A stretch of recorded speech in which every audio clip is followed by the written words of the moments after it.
Hello friends, good morning. हम start कर रहे हैं 8th ग्रेड अभ्यास पुस्तिका विज्ञान कक्षा 7 की। आप लोग जो हमारे चैनल पे नए हो वो चैनल को लाइक शेयर सब्सक्राइब करें और नेक्स्ट वीडियो आने तक जिससे आपको सारी इन्फॉर्मेशन मिलती रहे। ठीक है, आज पाठ 8 है पादपों में जनन। देखो, पाठ की पूर्व तैयारियों के लिए बोला निम्नलिखित शब्द पर गोला लगाए जिसके बीज आपने देखे हैं। तो देखो, आम के बीज आपने देखा है, अनार देखा है, जामफल जामुन को बोलते हैं, गन्ना तो नहीं देखा, मटर देखा है, आलू गुलाब। ठीक है, तो इसमें से कितने हमने लगाए हैं? आपने कुल कितने गोले लगाए? 4 पे लगाया। उन शब्दों के उन नाम लिखे जिन पर आपने गोला नहीं लगाया। तुम्हारा छोटा क्या है? गन्ना है, आलू है और गुलाब है। गुलाब के पौधे को कैसे उगाया जाता है? तो तने के द्वारा उगा सकते हैं।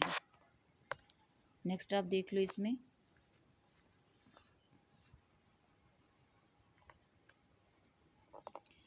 मुकुलन द्वारा जनन होता है ईस्ट में। ठीक है, दूसरे में होगा पुष्प, पादप का जनन अंग नहीं है। तीसरा नर और मादा युग्मकों का निषेचन, युग्मन निषेचन कहलाता है। परागण जल, पवन और कीटों के द्वारा होता है। निषेचित अंडा युग्मनज आदि भ्रूण से होता है। ठीक है, अगला है, इसमें देखो, पादप में लैंगिक अंग होते हैं। पुष्प, निम्न में से बीजाणु उत्पन्न करने वाले पादप कर्ण है।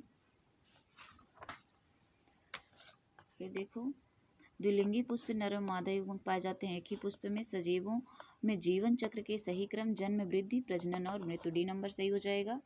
5वां है, निम्न पुष्प के विभिन्न भागों को में से कौन सा भाग नहीं है? तो इसमें से मूलांकुर नहीं होगा, 4था नंबर। ठीक है, दिए गए जीवन चक्र को सही जीवन चक्र क्या है? तो पहले होगा अंडा, फिर कैटरपिलर, फिर प्यूमा होगा। आंसर नंबर इसमें डी आपका करेक्ट आंसर हो जाएगा।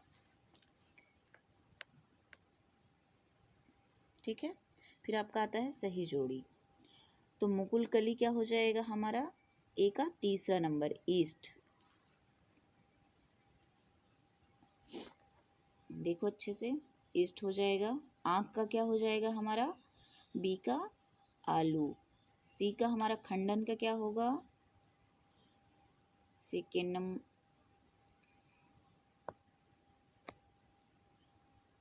ईस्ट में। डी का हमारा हो जाएगा पहला और ई का हमारा चौथा, डबल रोटी।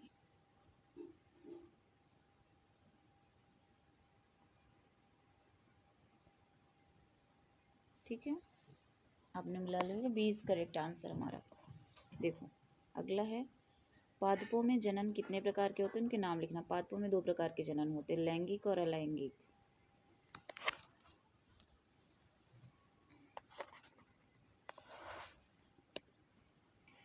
पहेली द्वारा गुलाब की कलम काटकर लगाने पर नया पौधा उत्पन्न हुआ। यह प्रजनन की कौन सी विधि है? कायिक प्रवर्धन। पादपों में कायिक अंग कौन कौन से हैं? तो कायिक अंग मूल, तना और पत्तियां हैं। शैवाल किस प्रकार की वृद्धि करते हैं? शैवाल में लैंगिक, अलैंगिक और कायिक तीनों प्रकार के जनन करते हैं। शैवाल में खंडन विधि द्वारा कायिक जनन होता है। ठीक है,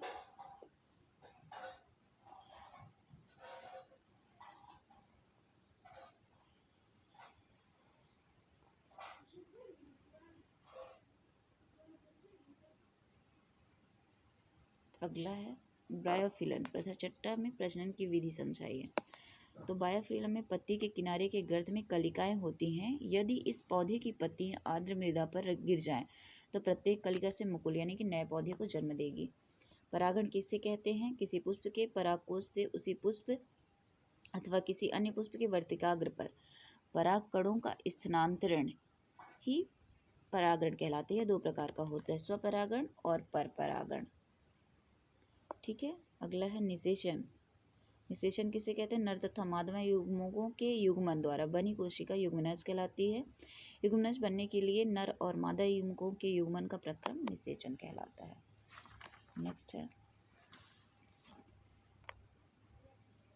एक लिंगी और द्विलिंगी के 2 उदाहरण। एक लिंगी पौधा मक्का, पपीता, ककड़ी, खीरा है। द्विलिंगी सरसों, गुलाब, पिटूनिया।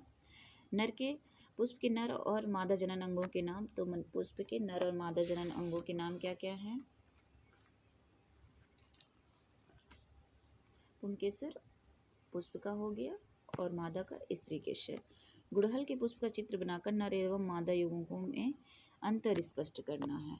ठीक है, तो ये गुड़हल का नामांकित चित्र हो गया और ये नर युग्मक में हमारे पुंकेसर आ जाएंगे। देखो परागकोश, तंतु, ये सभी हमारे नर युग्मक के पार्ट है। और स्त्री केसर को अगर हम देखते हैं तो इसमें वर्तिका हो गया, वर्तिकाग्र हो गया और अंडाशय हो गया, ये स्त्री मादा युग्मक के पार्ट्स हैं। ठीक है, अगला है, देखो ये वाला मैंने किया नहीं है, अगला वाला देख लो। अब ईस्ट में जनन ईस्ट में जनन को चित्र द्वारा स्पष्ट करना है। देखो ये ईस्ट में जनन है, अब बुक में देखो अच्छे से क्लियरली आपको समझ में आए, देख पा रहे हो आप क्लियर, या तो फिर आप इसमें से देख लो, ये भी हमारे पास है। ठीक है, अब कर लो। इसके बाद इसमें ये आ गया। अगला क्वेश्चन है, बीजों में प्रकीर्णन की विभिन्न विधियों के नाम लिखिए। तो बीजों में प्रकीर्णन जल, पवन अथवा जंतुओं के द्वारा होता है। ये मैंने ज़्यादा डिटेल से कर दिया है, अगर आप करना चाहें तो इसको भी कह सकते हैं, देख लीजिए आप अच्छे से इसे, अगर क्लियरली आप देख रहे हैं। फिर प्रोजेक्ट हमारा आ गया,